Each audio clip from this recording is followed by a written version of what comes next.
ओम शांताकारं भुजगशयनं पद्मनाभं सुरेशं विश्वाधारं गगनसदृशं मेघवर्णं शुभांगं लक्ष्मीकान्तं कमलनयनं योगहृदयानगम्यं वंदे विष्णु भवभयहरं सर्वलोकैकनाथं। बंधुओं, श्री राधा रानी जी की महिमा का सारा विश्व जानता है, सारे देवतागण जानते हैं, सभी लोग राधा रानी जी की महिमा के बारे में जानते हैं। और प्रत्यक्ष महिमा का इस कलयुग में भी देखिए उदाहरण है हमारे प्रेमानंद जी महाराज। जो प्रेमानंद जी जिनकी किडनी फेल हो गई, शरीर में किडनी काम नहीं कर रही, फिर भी केवल राधे राधे राधे राधे इस नाम को लेकर के आज भी देखिए कितना सुंदर जीवन जी रहे हैं और कई भूले भटके लोगों का मार्गदर्शन करने में लगे हैं। ये है भाग हमारी श्री राधा रानी जी के नाम की अपार महिमा। तो आपको हम राधा रानी के मंगल विवाह के बारे में थोड़ा सा जानकारी देना चाहते हैं। वैसे तो हमारे सभी सनातनी विद्वत जन हैं, हमारे सभी सनातनी ज्ञानी जन हैं, सभी लोगों को सारी चीजों की जानकारियां हैं, लेकिन अपना प्रयास है कि थोड़ा सा ये ज्ञान अर्जन हो जाए, ज्ञान की वृद्धि हो, आप में भी भगवत कृपा हो जाए, आप में राधा रानी की कृपा हो जाए। तो श्री नंद बाबा जी महाराज एक बार भगवान का बहुत छोटा सा रूप था और श्री बिहारी जी को अपने कंधे में बैठा के मूंज वन में भ्रमण के लिए ले गए, अपने गोविंद को वन विहार कराने के लिए। वन में विहार करा रहे, घुमा रहे। और श्री बिहारी जी उस मूंज वन में जैसे गए तो उनके चेहरे की प्रसन्नता का अलग आभास हुआ नंद राय जी को। तो नंद राय जी ने देखा कि हमारे गोपाल को ये कितना अच्छा लग रहा, मेरे गोविंद को कितना अच्छा लग रहा है इस मूंज वन में। और मूंज वन जानते हो, मूंज जहां जनेऊ बनाया जाता, मूंज। कई लोग अपनी चारपाइयों में भी मूंज की पतली पतली सी डोरी बना करके चारपाइयों में लोग बुनते थे। और मूंज की चारपाई दोष रहित होती है। देखिए जो मूंज में, जैसे कई लोग कांस में भी पतली पतली डोरी बना के उस डोरी में उसमें बो दिया, बिखेर दिया जाता था, उसको भर दिया जाता था और उसी में लोग अपना रात्रि में विश्राम करते थे। और एक होती है कांस की डोरी और एक बनते हैं जिसको कांस की डोरी को बोलते सिमुड़िया। एक कांस की सिमुड़िया होती है और एक मूंज की सिमुड़िया। तो मूंज वाली सिमुड़िया जानते हो, मूंज वन से ही उसका संबंध है। और हनुमान जी के जानते हो, हनुमान जी कौन सा जनेऊ पहनते हैं? कांधे मूंज जनेऊ साजे। हनुमान जी को बहुत पसंद है मूंज।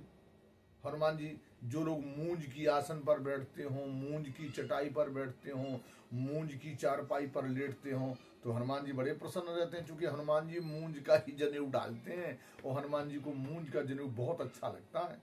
क्यों? अच्छा, मूंज में क्या अंतर है? हनुमान जी को क्यों पसंद है मूंज? अरे मूंज में कोई ना कोई क्वालिटी तो होगी, मूंज में कोई ना कोई विशेष कारण है, तभी तो हनुमान जी कांधे मूंज जनेऊ साजे। और केवल हनुमान जी को नहीं, शंकर सुवन केसरी नंदन, भगवान शंकर को और हनुमान जी को दोनों को मूंज बहुत पसंद है। मूंज का यज्ञोपवीत पहनते हैं हनुमान जी महाराज। क्यों?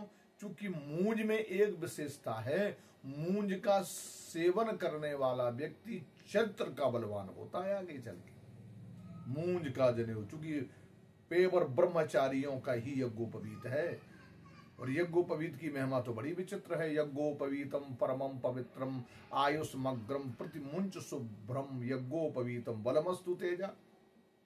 ये यज्ञोपवीत, यज्ञ में बैठने में यदि आप आतुर हैं और यज्ञोपवीत नहीं है तो फिर यज्ञ में जो आपका तप शक्ति बढ़ेगी, आपका बल बढ़ेगा, आपका तेज बढ़ेगा, उसको कौन कंट्रोल करता है? यज्ञोपवीत ही तो करता है। इसलिए यज्ञोपवीत धारण अति आवश्यक बताया गया। यज्ञोपवीत और यज्ञोपवीत की जो शक्ति है वो आपको भक्ति से जोड़ेगी, आपको ज्ञान से जोड़ेगी, आपको वैराग से जोड़ेगी। तो नंद बाबा जी श्री बिहारी जी को कंधे में बैठा के ले गए मूंज वन में, और उस मूंज वन में उन्होंने क्या देखा? एक दिव्य पुंज, तेज पुंज प्रकट हो गया। इतना तेज पुंज कि नंद बाबा की आंखें चकाचौंधित हो गई।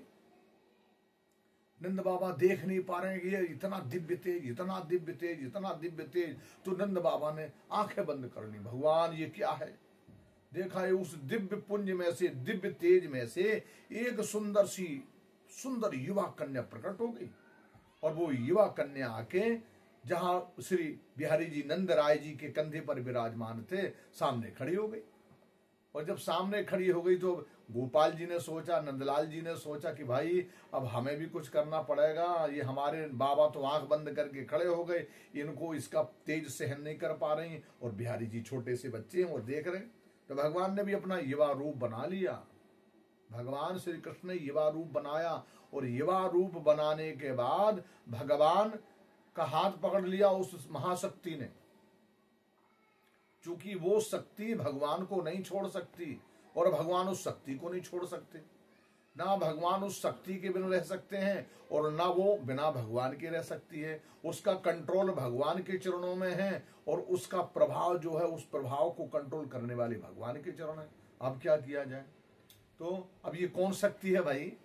इतनी अपार शक्ति के नंद बाबा नहीं देख पा रहे, उनकी ये चमड़ी की आंखें सहन नहीं कर पा रही। अगर हो सकता वो खोल देते तो आंखें भी फूट सकती थी, लेकिन जिनके साथ गोविंद है वो कैसे आंखें फूट सकती हैं? असंभव है। ये कौन है? ये भगवान के रोम रोम में धारा बन के बह रही है ये शक्ति। भगवान के सिर से लेके नख तक ये शक्ति धारावत बह रही है। भगवान के सुदर्शन में धारा बन के बह रही है, भगवान की पीताम्बर में धारा बन के बह रही है, और श्री भगवान के अंग अंग में ये धारा बन करके रह रही है। अब ये जो भगवान की शक्ति धारा है वो क्या बन करके आ गई? धारा को उल्टा कर दीजिए जरा। धारा को उल्टा करेंगे तो क्या बन जाएगा? राधा।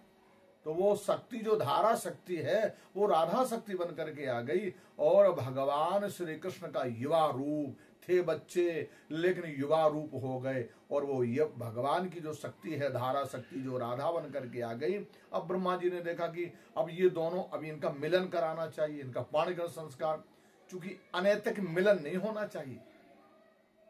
मिलन जानते हो, एक राक्षसी मिलन होता है, एक दैविक मिलन होता है, एक हमारा मानसिक मिलन होता है, एक शारीरिक मिलन होता है, और एक वैदिक मिलन होता है।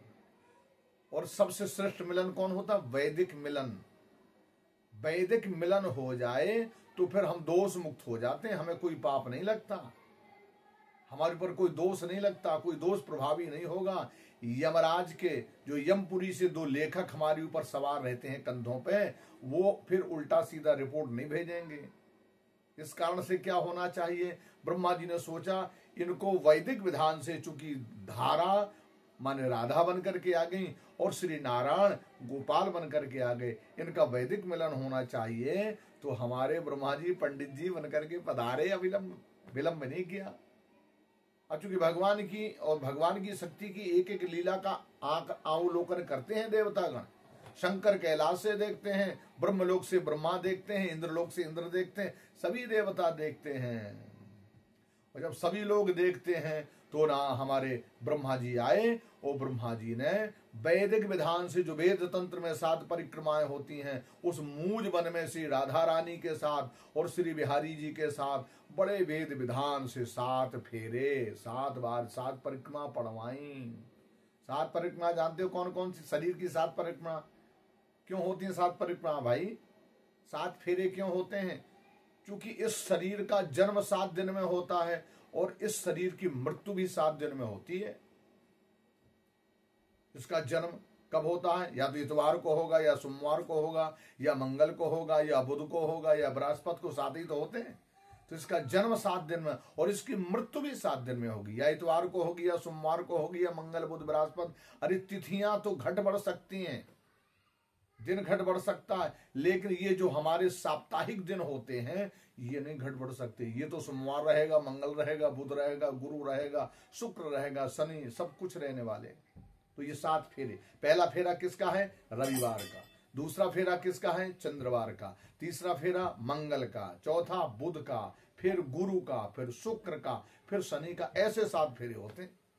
और ये जो 7 फेरे होते हैं, अगर जो लोग वैदिक, जैसे ब्रह्मा जी ने हमारी राधा रानी और श्री बिहारी जी का उस मूंज मन में विधि विधान से ये 7 फेरे डलवाए, तो उसका प्रभाव ही अलग है, उसका भाव अलग है, उसकी शक्ति अलग है, उसके संस्कार अलग हैं, उसकी विचारधारा अलग है, उसका स्वभाव अलग है, उसका सिद्धांत अलग है, सब कुछ अलग है। अगर वेद विधान से हम कोई काम करेंगे, आप विवाह तो करना ही चाहिए वेद विधान से। आप व्यापार वेद विधान से करिए, आप खेती खेती वेद विधान से करिए, आप मजदूरी वेद विधान से करिए, आप परिवार का भरण पोषण वेद विधान से करिए। इस मनुष्य जीवन की जितनी भी क्रियाएं, जितने संस्कार होते हैं, यदि मनुष्य वेद विधान से करे तो उसको कोई दोष लग ही नहीं सकता, उसके जीवन में कभी पाप होगा ही नहीं, वो सदा पाप से मुक्त रहेगा।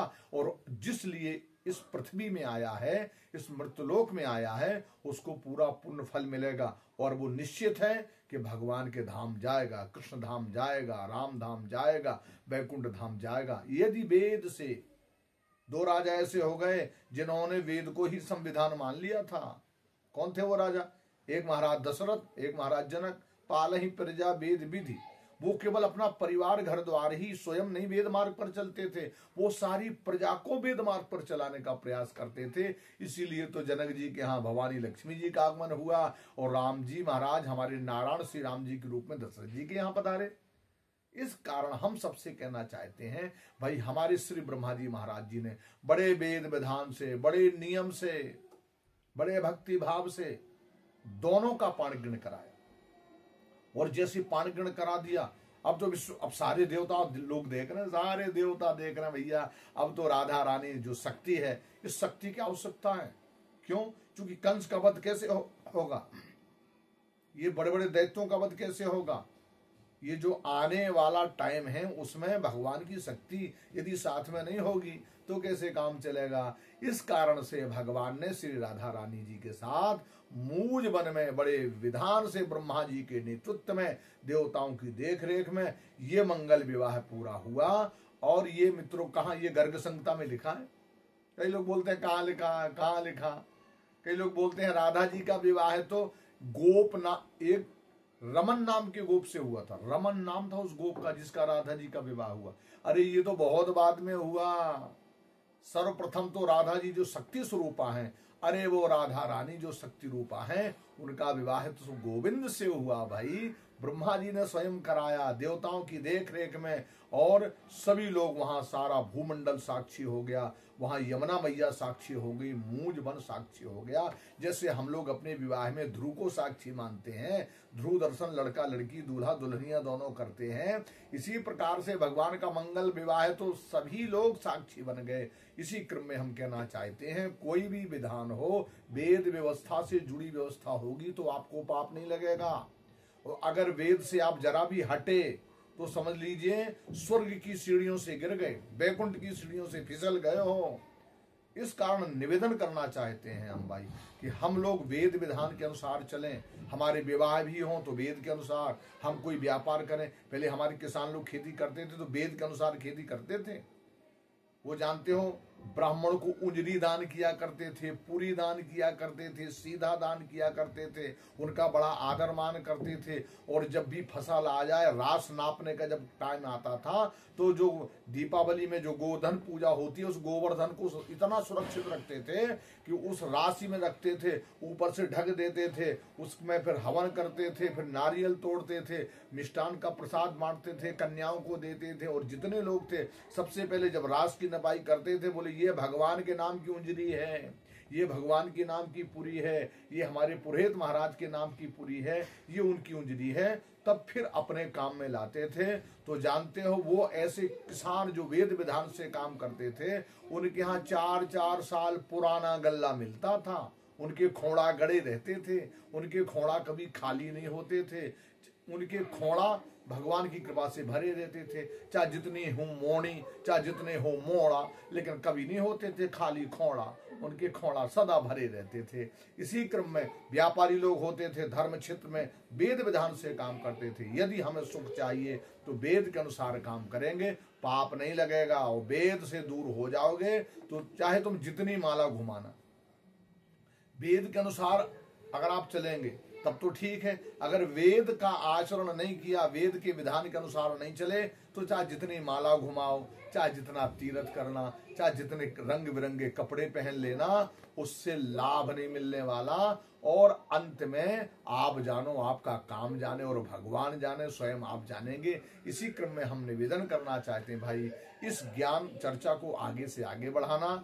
और सभी लोगों से निवेदन है, जिन्होंने सब्सक्राइब ना किया हो इसको जरूर करें। और इस सुंदर ज्ञान को सुने। अगले एपिसोड में हम फिर मिलते हैं। बोले लक्ष्मी नारायण भगवान की जय।